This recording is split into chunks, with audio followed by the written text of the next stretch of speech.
viewers, my name's Cara. You're watching my personal channel, CuteWitch772.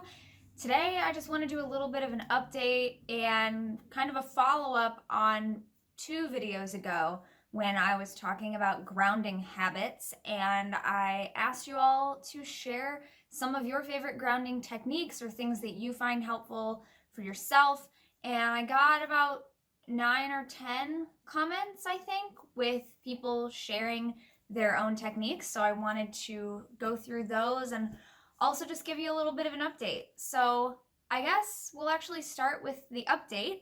So I had made that video the morning right before I was going to be working at the Buckland Museum, and I wasn't sure how busy of a day it was going to be. That day did end up being quite busy, and I did remember to ground throughout the day, although it didn't work out exactly the way that I intended it to. So I did my little grounding before the day got started very quickly because I didn't actually have as much time beforehand as I thought I would. So I just did a very quick thing. I didn't do like a full tree of life grounding meditation like I normally would, but I did another sort of energetic exercise that incorporates a bit of grounding as far as like rooting into the energy of the earth type of thing. And then part of my plan had been like, oh, every time I finish a round of the museum, giving the tour, I end in the space that is where our magic circle is on the floor. So I had been thinking like, oh, maybe every time I finish, when I end up at the magic circle, I'll stop there and do a grounding. But it ended up, because it was so busy, we had people going in all sorts of directions, and I ended up just kind of pointing things out from one location instead of actually walking people around. So I wasn't walking around to the magic circle anymore. So I had to kind of come up with a different game plan. What I ended up doing is, because, again, since it was busy, I couldn't take time in between every single tour to re-ground. So what I ended up doing was just anytime I took a break to use the restroom or like refill my water bottle, I would use those moments that were kind of already physically stepping away from what was going on to also reset that energetic practice and like just kind of maintain the grounding to make sure that I wasn't like losing it throughout the rest of the day, you know what I mean? Losing that energetic connection. So yeah, I did end up being able to keep it up throughout the day that day, right after I recorded that video. And I think I put a little bit about that in the description of the video because I didn't end up getting to upload the video until the next day, if I recall. But anyway, I also had mentioned that this was on my mind because I was going to be going to a big event, my first con ever, with my partner and several of our friends, meeting up with them there the following weekend. So from the time that I am recording this now, I'm a little bit late. This video was supposed to be this past weekend. Well, actually, no, that was plan B. This past week was supposed to be my vlog from the event, but we haven't had time to get all of the footage together and actually edit those videos yet. So my vlog from the event will be for this upcoming weekend-ish on my channel. So I decided I would just do this kind of update video this week instead, because I don't need to edit a bunch of footage together. I'm just talking to the camera like I do. And yet this video is also a little bit late. Hopefully the plan is that you'll see a vlog from the event that I went to this upcoming weekend on this channel. But anyway, so it was 2 weekends ago now that I was out of town for this big event. And I don't remember if I told you what it was in that other video. It was a con. It was a gaming convention, basically. I'll say that. So you can probably figure that out if you know anything about it. And my patrons already know, and they were getting sort of play-by-play updates all throughout. So that's another thing. If you want to sponsor my work here on YouTube and the other work that I do on Patreon, you can do that for as little as $1 per month. You can set your own maximum. There are different tiers that get different exclusive rewards, but for as little as $1, you get access to a bunch of exclusive info, behind the scenes stuff. My patrons get to know things that the rest of my general audience doesn't get to know. They get to know things first that the rest of you don't get to find out about until later. And yeah, there's some other stuff that's sort of behind the scenes or just like different types of videos that I don't typically put on my YouTube channel for the public that I do create and post for my patron audience. So anyway, they knew where I was and they were getting updates all along the way, so stuff like that can be fun. But I had made that video in advance of going to that event because I was anticipating, like everyone had told me, like, oh, cons are really, you know, they can be very overwhelming. And since this one I had been told was the biggest out of, you know, they're all over the country and there's other ones elsewhere in the world. I had been told this was the biggest one and it was going to be crazy, right? You know, so, but it actually turned out being not nearly as bad as I thought it would be, which I guess is kind of the good thing about preparing for like a quote unquote worst case scenario, like planning to be really overwhelmed and wanting to have those plans in place for like what we're going to do to ground ourselves, or if we get overwhelmed or if we get anxious or anything like that. There were a couple of moments throughout the weekend that panic attacks played a role, both either, you know, myself or my partner, but overall it was much better than I thought it was going to be. So I didn't really have to worry about like constantly remembering to ground my energy or anything. And I think that you'll see a bit of that in the vlog. I'll definitely put stuff kind of in the voiceover to talk about that. But the first day was kind of calm, and that was our day to kind of get a sense of everything and kind of get our bearings in the space. And so like once I felt like I knew where everything was, it was really comfortable and I wasn't stressed at all.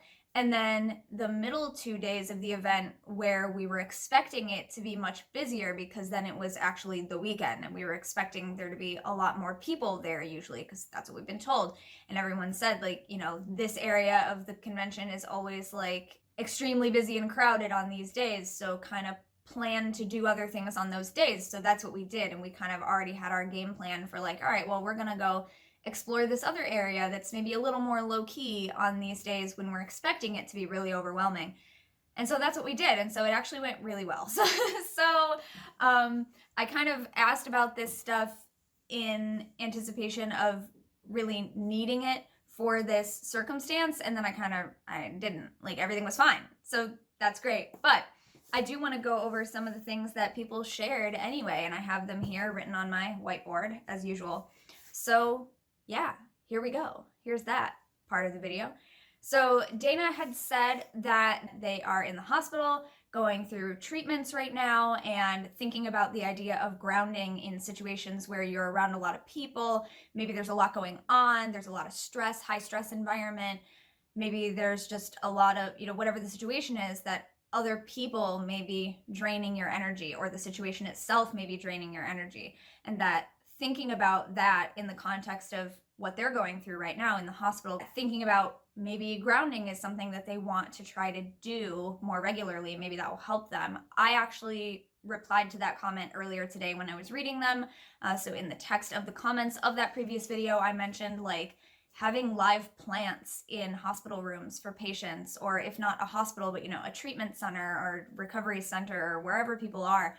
I think that having live plants is such a good thing for that reason too, because not everybody's comfortable with the very kind of like imagery and like in your mind's eye kind of grounding. Some people prefer to look at nature or like go outside. So if you maybe don't have a window, if you can't look outside, you can't go outside, maybe one of the next best things is to have a little potted plant that you can look at and that you can actually touch. And I say like a live plant, like a potted plant, as opposed to like cut flowers, because a plant has that bit of earth, it has that soil that it's actually still growing in, it's still alive, so it hasn't been removed from that and then is slowly going to wilt away. It's, you know, something that can represent earth for you and maybe be a little bit more of a grounding touchstone for you if you're in a situation like that where you feel kind of disconnected from everything else. So that's one thing that I would recommend to anyone in that sort of situation.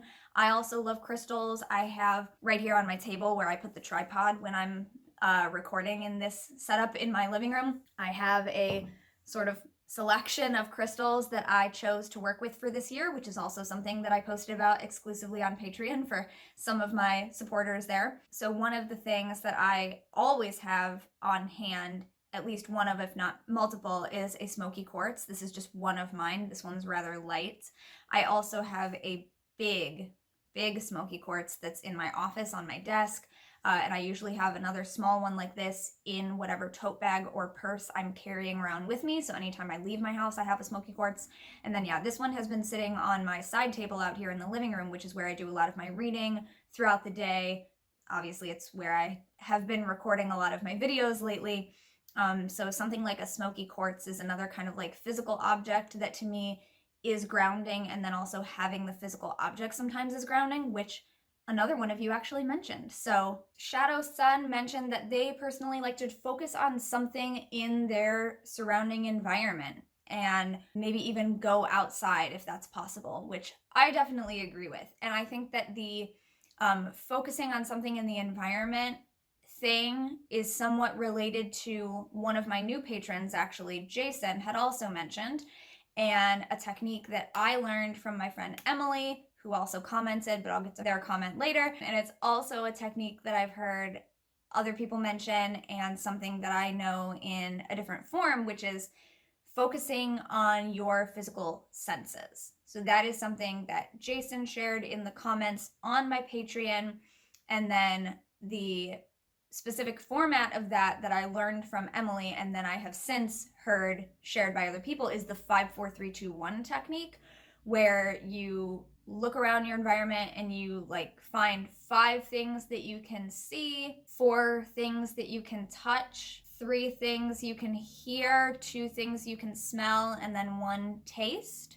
I think that's the order of them. But I am just familiar with that practice not having specific numbers attached to it. So my friend Emily is the first one that sort of introduced me to the idea with those numbers. But I was familiar with it from just like meditative and energy work that I've learned through various witchcraft and magic practices where, yeah, we focus on what you can see, what you can hear, what you can feel, but it's never been put into specific numbers like with the 5, 4, 3, 2, 1 technique that I now know is a thing that some people use. So yeah, these are all sort of related. And so that kind of sounds to me like what Shadow Sun was mentioning, like focusing on the environment, focusing on physical aspects of the environment around you as a way of being present in that moment and where you physically are in physical space and what's actually going on around you. The way that a video camera might be recording the things that are going on, just, you know, without judgment and just noting what is happening in your surroundings. Or going outside, absolutely. I think that one of the times that I feel the most connected to my entire path, my entire practice, is when I am outside. There are, however, times where you can't just simply step outside. For example, when I was at this event, we were inside a convention center, and you could go outside, but then if you went outside, you would have to stand in line again to get back in and then go through security. And so it was kind of like a pain in the butt. So there are some situations where going outside may not be possible. Or if you're in a hospital or in treatment somewhere or something like that, like you can't necessarily go outside all the time. So like I said, looking out the window, maybe observing something that's outside, or if there's a plant somewhere, that's always a great option, I think. But yeah, I agree with that. Going outside to ground is definitely preferable if and when applicable, but that's not always possible. So they also said, if I can't do either of those things or any of those things, I just focus on making sure that I am taking care of my physical body by eating and drinking. And of course, that is definitely a great thing in general, but also definitely connects us to our physical form because we're taking care of our physical body, its physical needs. So yeah, I definitely have been drinking lots of water lately, paying close attention to that. I also personally, if I get into a situation where I really feel ungrounded, I will either eat something that has a high salt content or a salty taste. I mean, you know, like potato chips, which is, hi, I'm from the United States. That's what we call them here. Crisps, you might call them elsewhere, but they tend to be kind of salty. Or I have also just been known to find like a salt packet or a salt shaker and just put a little bit of salt on my finger and then, you know, taste it with my tongue just to kind of reground my body physically in that way because salt is grounding. So I have done that before as well. Akashic Song mentioned chanting and intentional breath as a personal grounding practice for them, which I think is great because everyone does things differently. And there are some chants that I use that are like earth-centered chants or elemental chants. I use them a lot in my practice in general, but I don't necessarily use them as much for grounding in the moment. That might be something that I do more like in advance or after the fact, because again, depending on the situation, you can't always just like break into a chant, but you could be singing it to yourself inwardly, silently. Danny and Jenny both mentioned attaching a new habit that you're trying to create, such as remembering to ground regularly, to a habit that you already have, or finding a trigger for your new habit, such as something that you already do every day. Like if you always have a cup of tea in the morning, then making that be your time to incorporate a new thing into your daily practice, because you know you're going to have a cup of tea every morning. So when you have your cup of tea, you do this new thing. Or if you are maybe someone who drives to work, every time you get in your car to drive to work in the morning, just anything that you know you're going to do every single day. Unfortunately, my issue is that there is nothing that I do every single day. I make a cup of tea for myself almost every day, but it's not always first thing when I get up either. But that is something that probably would be good for me because it is something that I do often and regularly, even if it's not exactly the same time every single day. It would be something that would be like, I'm doing it often enough that if I do this other practice every time I do it, then it's definitely starting to get it into more of a routine. So yeah, that's definitely something that I've tried to do before. Like I said, with the previous video, I had been thinking about like when I'm at the museum, doing it at the end of every tour or every time I go by the magic circle. But instead it ended up every time I take a restroom break or refill my water bottle break. Then it was like when I'm physically stepping away to take care of my physical needs, that I was also resetting my energetic needs, if you will. Alicia mentioned that they are kind of in the same boat I am. They do the same thing I do, which is that we might remember to ground preemptively when we know that we're going into a situation that is likely to take a lot of our energy or leave us feeling ungrounded.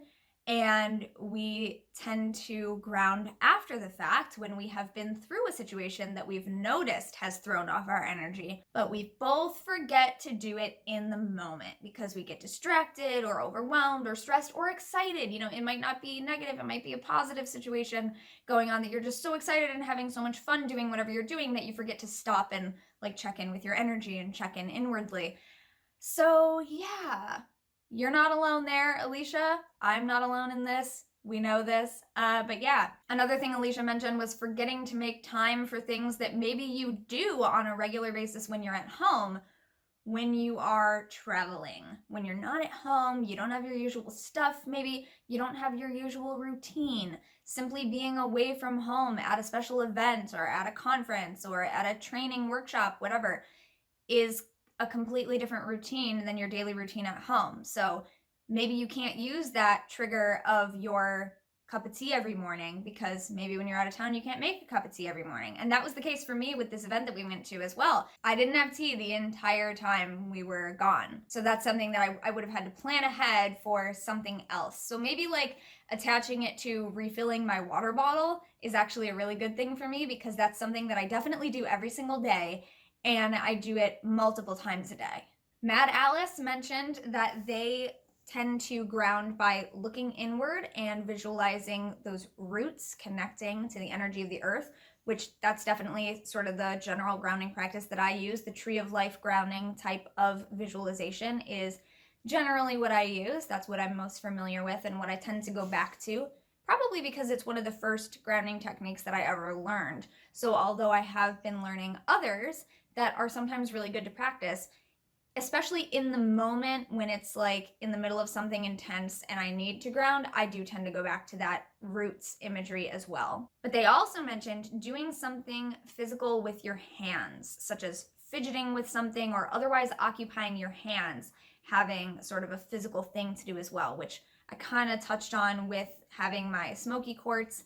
But also Alice said braiding their hair can become a grounding practice, or shuffling cards, even if you're not actually about to use them to play a game or do a tarot reading or anything like that, or rolling dice that you use for a divination or any other type of thing. So something small that you have maybe on you that you can just play with. And so this is where the concept of like a worry stone comes in, that I know a lot of people might be familiar with, but I'm also learning that a lot of people are not familiar with the concept of a worry stone, because we have them in the Buckland Museum gift shop, and a lot of people ask me like, what's a worry stone? And it's basically just, you know, the ones that we sell are specifically shaped to be used this way, but you could use really anything. And like, such as my smoky quartz here is about palm sized, and it has a smooth side. So basically it's any kind of stone or really small object, and people tend to just kind of rub it or maybe turn it over in your hand or whatever the case may be.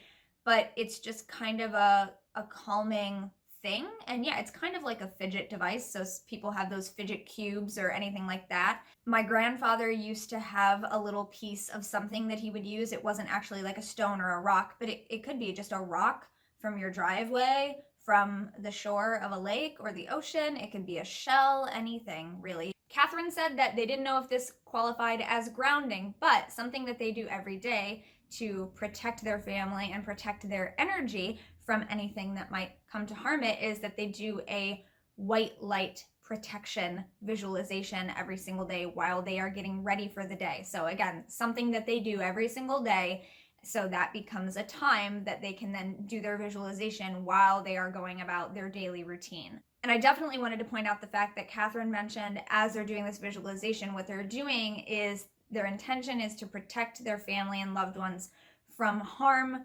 real or imagined, accidental or intentional. And there was one other thing that they said, but those two things especially stand out to me because I think that is so important. Real or imagined. Either of those things can still affect us in ways that can mess up our energy field. And then accidental or intentional. It doesn't matter if someone else caused harm to you by accident or intentionally, it's still messed up your energy field, you know? So I like that. And I like that Catherine specifies those things in their practice. That is something that I would do too.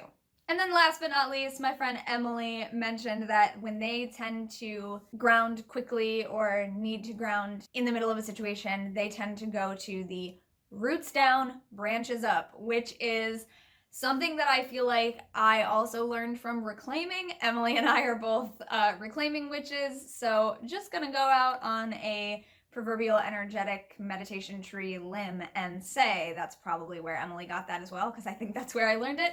But yeah, roots down, branches up. That's like a quick version of the Tree of Life grounding meditation that if you're already very familiar with that practice, it's very quick to just go, okay, roots down, branches up, boom, it's in place. And I wrote down the quote here. Emily said, "The actual grounding is fast and natural, but remembering isn't." And I feel that because, yeah, when you're really familiar with a certain grounding technique, you might be able to do it very quickly if you have a lot of practice with it, such as roots down, branches up, boom, done. But it's the remembering to do it in the first place that is not that easy, and that is the aspect that I struggle with. So thank you, those of you who validated what I was feeling. I wasn't specifically looking for validation, but it's still nice to hear that like you also deal with that same thing, you understand that struggle, and yeah. So hopefully some of the rest of you out there in the world, maybe if you had questions around this same thing, such as Dana or anyone else, maybe you found something helpful within these people's comments, maybe in my video, maybe in this video, but you can go back to that video, look in the comments, you can speak with those people directly who shared their own techniques. You can add your own techniques there if you want, or in the comments of this video. You know, either way, doesn't really matter to me, wherever you want to share. And we're losing natural light here already, but I'm so glad we are starting to get light later in the day already. It's almost 7 p.m. and it's still light out, which is amazing because it used to be like by 4 o'clock, all this light would be gone. So yeah, pretty excited about that. Thanks so much for watching and or listening to this video. I will see you next time. And until then, don't forget to be awesome, blessed and be, and goodbye.